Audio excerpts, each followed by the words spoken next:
confidence in the bedroom and how to improve your sex life is sex coach Amari Leigh. Amari, good morning. Good morning. Thank you so much for having me. Thank you so much for joining us. Great topic to have today. Excellent topic. So juicy, so needed, and yeah, listeners in for a treat. Yeah, exactly. All the puns we needed as well. Right, let's jump straight into it. So when people talk about having a healthy sex life, what does that actually mean, and how does it look different for everyone? Yeah, so there's kind of no normal when it comes to sex, sexual health, sex life, and things like that. So having a healthy sex life just means feeling satisfied, connected, and feeling safe, whether that's with yourself or a partner. So that can look different to different people. And to some people, a healthy sex life might be having sex like once a month, but that satisfies them. It might not be having sex sort of at all, or it might not even be penetrative sex. It could just be oral or kink stuff or things like that. So yeah, it's definitely different to individual people, but I think overall feeling satisfied and safe, I would say, is the main goal that we want. Yeah. And obviously on the last conversation we were talking about, how some people don't have sex for months and so on. So I think obviously, like you said, there are different ends of the spectrum. Yeah. So how can someone start to understand their own sexual kind of needs and desires, especially if they've never really explored anything before? Such a great question. So I think it's really important to start off with like curiosity rather than judgment. So a lot of people who may have never explored their sexuality until mid-20s, mid-30s, mid-40s, there's normally some kind of shame around it or purity culture or something that isn't that has been preventing them from doing so. So I think to be really kind to yourself and to start off with curiosity. So that can be from educating yourself, from going to workshops and talks, looking online. We have a new brand of influencers called sexfluencers. So you can go onto Instagram and TikTok and really just sort of like see how things feel in your body. You don't even need to jump to, okay, I need to go and have sex with as many people as possible or I need to go and like finger myself ASAP. Like you don't even need to start off with the touching of yourself. I think some things it could be you're watching a film and something happens and you're like, oh, you're feeling a different way. Yeah, I like yourself. that. Yeah, okay. So starting off with things like that, like journaling, there's something called body mapping where you can, so people do it in different ways, but essentially it's touching your body sort of like all over in different ways and feeling what feels good. So different sensations. Yeah. So you can do that with like just your fingers and just like literally trace different parts of your body and see what kind of like tickles something. Okay. So yeah, you don't necessarily have to start with a partner. I would actually recommend starting with yourself. Yeah. And yeah, educate yourself. There's a whole world of sex out there. I'm still learning. There is so much I'm learning every single day that I'm like, wow. I have no doubt. I keep hearing new words all the time as well. So DIY, but it doesn't necessarily have to be masturbation or anything like that. Yeah, no, because that can be a really big step for some people. So really big step. Okay. Yeah. Right. Porn. Yes. Do you think porn has ruined a lot of people's perceptions of sex and intimacy, or do you maybe feel, like on the last question, it's helped people maybe understand a little bit more? Such a good question. So all in all, yes, definitely. I think, children as young as like 7 or 8 now are seeing porn, and there's no way that doesn't have an effect on a growing mind. But I also think like porn isn't this evil thing that we all need to be really scared of. I think porn can teach in some ways, like learning new techniques or seeing different positions and like fantasy and things like that. So I think there's definitely a space for porn. Okay. But I think we need to have that like porn literacy of understanding this isn't real, this is fake, which I think is a really hard thing to grasp. Isn't it? Yeah, it's like watching, I saw a tweet where it Theatre. said, it's like watching Fast and Furious and being like, this is how I'm going to learn how to drive. Well, it is Fast and Furious, and it's right? and it's like, we can associate it like that's fake, but I think it is hard because even like being in my mid-20s and someone who's had sex before, sometimes I would look at porn and be like, but how is it fake? I don't get it. I can see that on the screen doing this. I don't understand. And I really had to unlearn that, like, oh no, like it's like watching a romance movie. This is how, like, it's fake, it's not real. There is a lot of more like real life porn that's kind of coming out where they show behind the scenes and things like that. So I think that's great. It definitely has its place, but we just have to have that education behind it to understand. Well, I was going to say, like, maybe there could be a space in the porn industry where it's more, they do like a more educational side of things. Yes, yeah. So there are things out there Joy Club. I work with Joy Club, so it's a bit of a shout out. But they show behind the scenes like sex education and actually show porn, but like how to have a threesome, how to communicate, how to do anal, how to communicate. So that's like really like, I do think we need insightful. We need graphic sex ed because like for adults anyway, where, you know, you can see like, okay, like how does everything work? What is the communication behind it? And things like that. So yeah, there's definitely room. Okay. I mean, quickly in front of me, I've got an email that came through, and it was about UK research has revealed that porn has officially replaced parents in schools as the main way young people learn about sex. The study sample's small, 5,300 people aged between 18 and 29. 65% people say porn was the first time they ever saw sex. 45 say it became their main source of sex education. 52% of men say porn has damaged their self-esteem. 85% say it's contributed to anxiety or depression, and 1 in 3 say it reduced their interest in sex life. Wow. Yeah. Now, again, it's a sample size. We don't even know anything about the cohort. For all we know, these might have been people that have never seen porn, or they might have watched it every day, multiple times. We don't know the extent of the research, but it's figures, right? It's numbers, and it gives us an indication of something, right? Are there any common myths or misconceptions about what good sex should look like? Yeah, so I think, again, this comes from porn and even like TV shows, movies, you know, they're getting raunchier and raunchier, where people think sex is just spontaneous and it's just going to happen. And one thing I always say is like, sex is a skill. It's not, okay, granted, some people might be better at it than others, fine. But I do believe that sex is a skill and it's something that you need to like learn and work on. And I think, especially for a lot of young people who are having sex and they might have watched quite a bit of porn beforehand, and then all of a sudden they're having sex and they're like, oh, this isn't what I thought it was going to be. This isn't what it looks like. It's she's not not doing like. What she did in the movie, or why is he not doing. I think also seeing real life bodies as well. Not that obviously people that do porn are real life people, but you know, they're they're all shapes and sizes, but there are less. I would say there is less variety of shape and size. There are more particular kind of builds and sizes. Absolutely. So yeah, and I think that kind of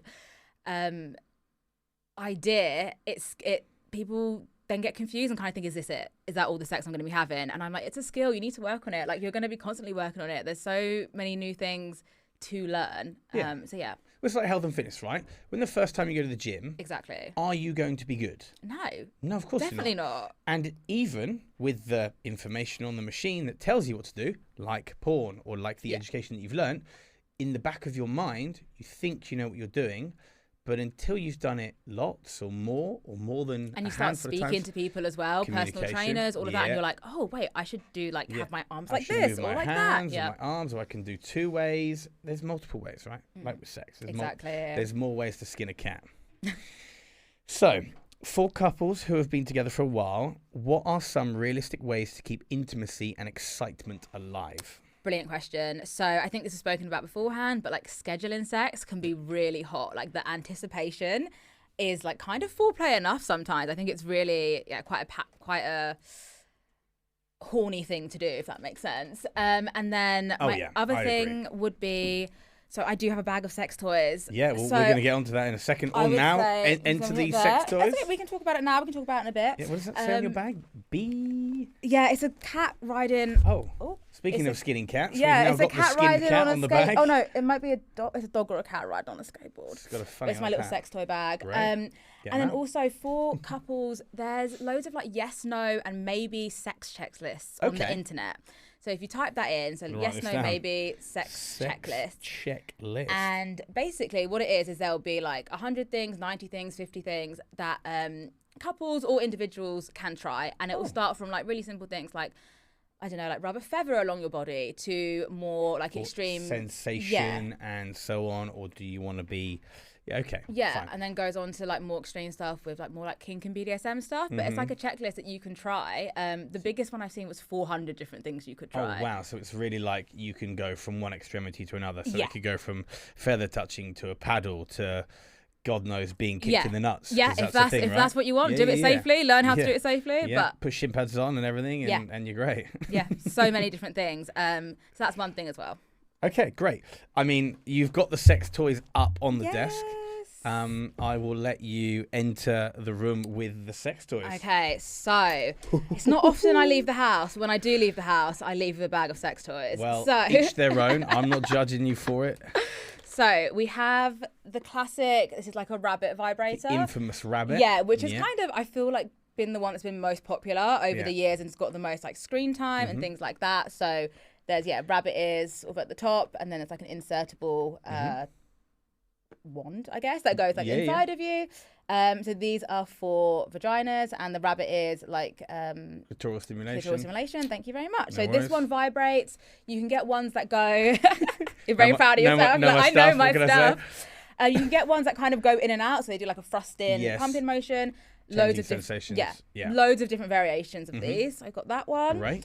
And then this is another one for vulvas and vaginas. This is the Rose. I've seen a review on this, and it was a viral review where it was like, I entered another dimension from how good it's a clit sucker, right? Yeah, so clit stimulation. So this look at actually, me now, my sex toys there. This went viral on TikTok, I think during 2020. Maybe, yes. And everyone was going on and on about it. And I remember like a couple years later, I was like, right, let's see what all the hype is about. Yeah. It's great. 10 out of 10 recommend. So yeah, the clit would just go there, you turn it on and it makes a suctiony sensation. So it's great.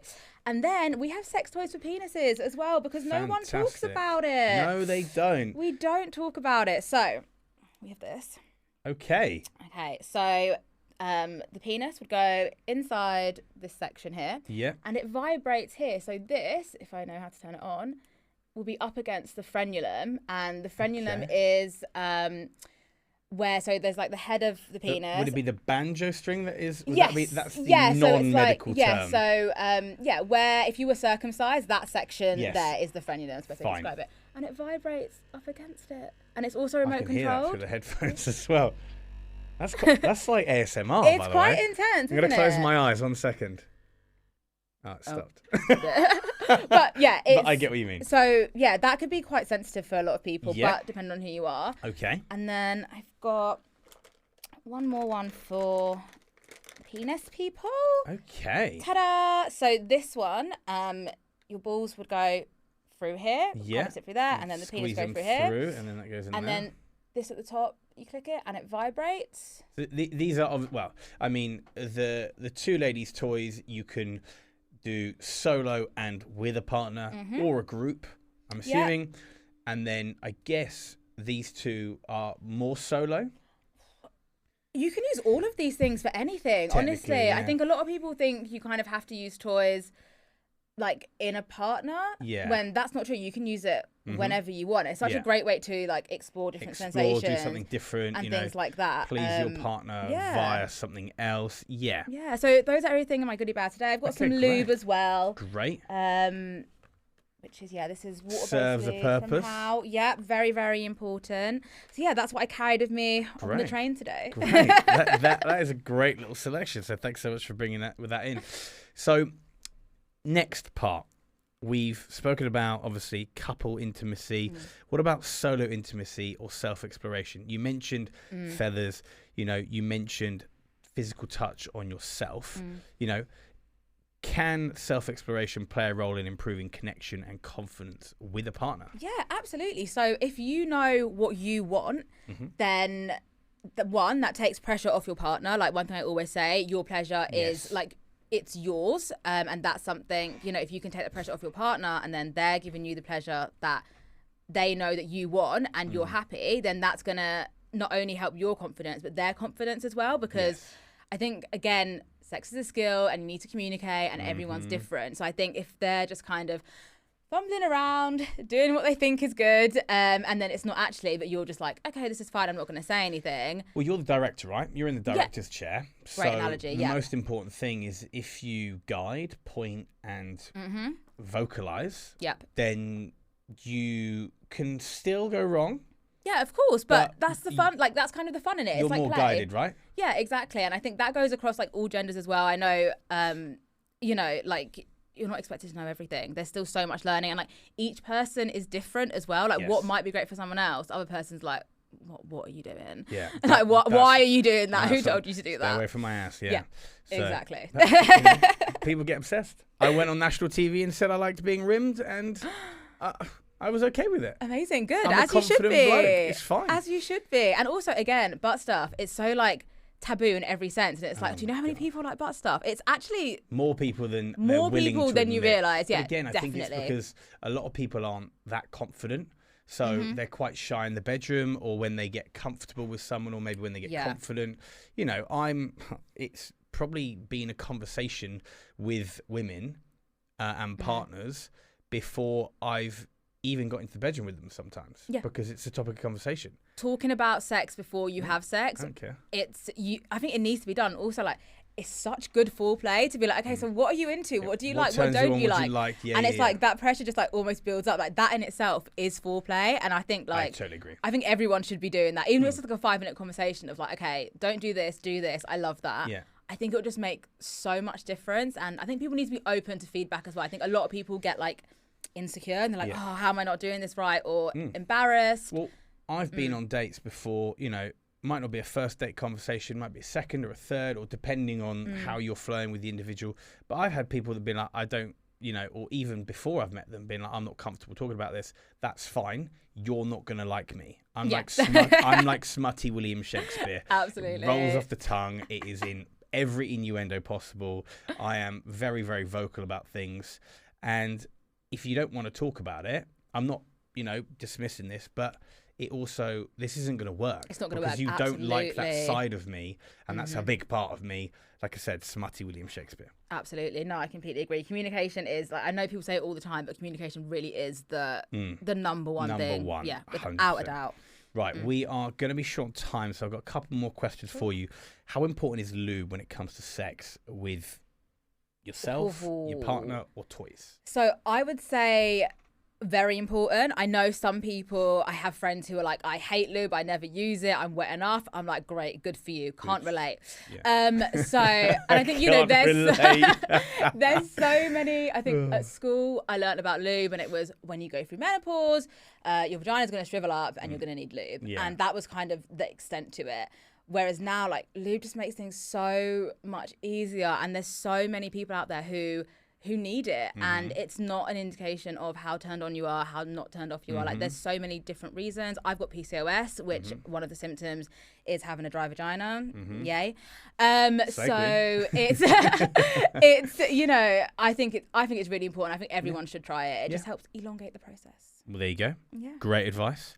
When it comes to sex toys, how does someone know which one is right for them? Because it's not like you can try before you buy in the shop. Really. No, I wouldn't recommend doing that. No, you will get kicked out. Such a good question. Can I try this one, please? Yeah, no returns. So I think you need to focus on what sensations feel right for you. So I think a lot of people automatically go for like a big kind of like one vibrator, but that might be too much. Too big, too fast, some whatever. Some people might go for like a mini bullet, but they might not like the sensation directly on the clit of vibrations. Yeah. So honestly, you do have to kind of like think of what you like and then kind of just try things out. Like, you might not like the first one you buy. It's an investment. Yeah, it's an investment. And it's not like you could go and ask your friends. Yeah, your friend might have an experience with a particular clit sucker. They might love it. But then you might get to it and it might be like, that's way too intense for me. Yeah, exactly. Right. So it's trial and error, but it's fun. Okay, great. I mean, sex is meant to be fun, right? Yeah, exactly. Right, last question, okay? For the listeners who are hesitant to invest time or effort into improving their sex life, what would you say to encourage them to take the first step? I would say that's like, sex is a huge part of like your health, your well-being, your confidence. I think you need to view it like going to the doctors almost, where it's like, it can really change your life, your perspective on life, your confidence. So I would say if you're thinking about it, just take the step. Like, because it's on your mind, it's something you think about. Just take the step. Yeah, I know it's not the most profound advice, but I'm like, great. Just do it. Just do it. Just go for it. Take a foot in front of the other. Yeah. Right. Amari, thank you so much for your time. Very good. we've got something planned afterwards as well, which I'm Yes. super excited about. Where can people find you online? Do you have a website, Instagram, TikTok? I Plug it all. do. So my website is www.sexcoachingbyamari.com, and my TikTok and Instagram is sxcoachingbyamari. And I also run another business called Admin by Amari Agency, which is a sex positive virtual assistant agency. Great. So, We love to hear yeah. it. Thank you so much for your time. Thank you for coming into the studio, and I will speak to you soon. Thanks for having me. Bye. Thank you. Bye-bye.